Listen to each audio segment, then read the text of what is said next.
দেশটাকে ধ্বংসের দ্বার প্রান্তে নিয়ে সম্মানিত উপস্থিতি, ছাত্র সমাজ আজকে রাজপথে নেমেছে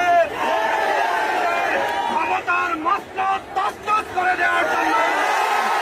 সম্মানিত উপস্থিতি, আমরা দেখছি আওয়ামী লীগ সরকার এই দেশটিকে তাদের দলীয় সম্পদে পরিণত করেছে। এদেশের সংসদকে তারা তাদের দলের অফিস বানিয়ে ফেলেছে। এদেশের প্রশাসনকে তারা তাদের দলীয় ক্যাডার বাহিনীতে পরিণত করেছে। সম্মানিত দেশপ্রেমিক জনতা, আওয়ামী লীগ সরকার ক্ষমতার 15 বছরে এদেশে ইসলামী আন্দোলনকে নিশ্চিহ্ন করার ষড়যন্ত্র করেছে। আমাদেরকে কারাবন্দী করে নির্যাতন করেছে। এদেশের শিক্ষা প্রতিষ্ঠানগুলো হয়েছে সন্ত্রাসী ছাত্রলীগদের এক একটি ক্যান্টনমেন্ট। হত্যা করে টেন্ডারবাজি, চাঁদাবাজি, র্যাগিং এর মাধ্যমে এদেশের শিক্ষা প্রতিষ্ঠানের শিক্ষার পরিবেশ নষ্ট করে ফেলেছে।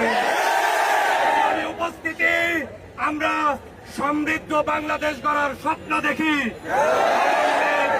আওয়ামী লীগ বিগত 15 বছরে এদেশের অর্থনীতিকে ভঙ্গ করে ফেলেছে।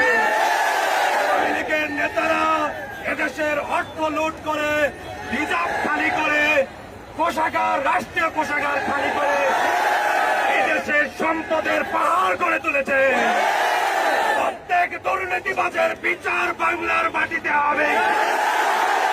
আমরা সুস্পষ্ট করে দাঁড়িয়ে দিতে চাই, ইসলামী ছাত্র শিবির 7 দফা দাবি নিয়ে রাজপথে নেমেছে। শিবির কখনো জুলুমের কাছে মাথা নত করেনি, শিবির মাথা নত করতে জানে না। আমাদের দাবি আদায় করে ঘর থেকে ফিরব ইনশাআল্লাহ। আমরা সুস্পষ্ট বলে দিতে চাই, তত্ত্বাবধায়ক সরকারকে নিরপেক্ষ নির্বাচনের ব্যবস্থা করতে হবে।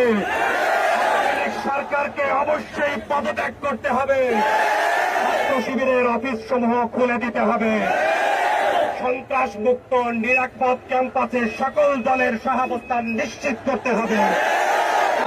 উপস্থিতি, আওয়ামী করাল ঘাস থেকে প্রিয় বাংলাকে উদ্ধার করার জন্য রাজপথে বলিষ্ঠ ভূমিকা রাখার আহ্বান রেখে আজকের প্রোগ্রাম এখানে সমাপ্ত ঘোষণা করছি।